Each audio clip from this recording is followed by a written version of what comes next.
one thing that I wanted to sort of something to say that is more contemporary, and it's something I feel very strongly about, is how, and it has to do with journalism, and it has to do with art, I think, as well.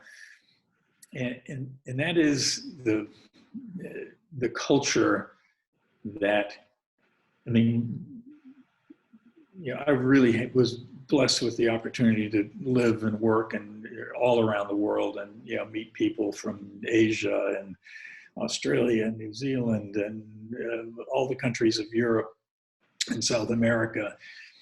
And I feel this more acutely the older I get, is that we have the thing that's lacking in America, and I think the 4 years of the Trump administration are the perfect example of this. We are a monoculture, and there are places like Miami, where plurality in the culture is evident, and especially in the merging of the Latino and American worlds. But that's really an exception. In most places in America, you aren't encouraged to go explore the world. And exploring the world is, to me, is the deepest font of inspiration for anything that anybody does. It's for me, it's where all my curiosity comes from, or was born, at least. And if you grow up in Australia or New Zealand or in Singapore and you have the money, or any other place that I've ever been, you are encouraged to get out and leave your insular world and see, in Europe, it's almost a requirement, if you're a Scandinavian or if you're a Brit or if you're a Frenchman or Italian, to get out and see the other countries around you, and to not only learn their languages if you can, but at least know that there are different ways of thinking and being and appreciating the world. And America lacks that. We've become even more estranged from the world because of the political strife that we have been experiencing. It's all of a sudden become a badge of honor to be a monoculturist, and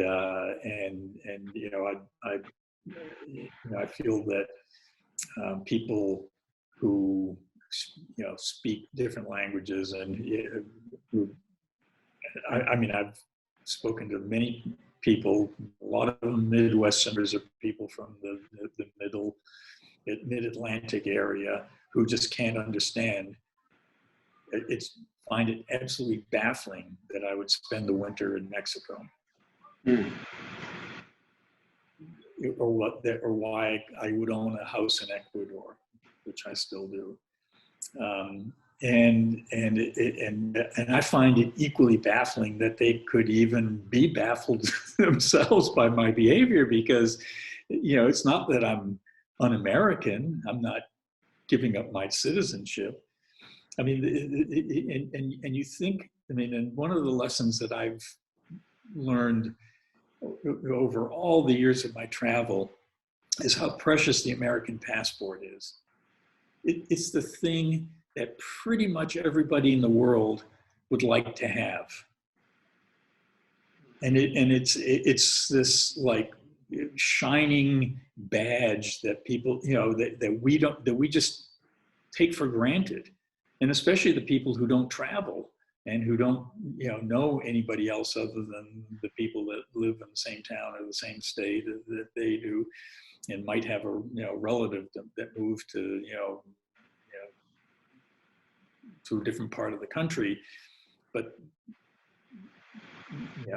they don't understand that the primacy of that passport and what it symbolizes to all the have-nots and the aspiring anything in the world would like to have, and that's pretty much 70 or 80% of the world, would give some vital part of their body in order to have an American passport.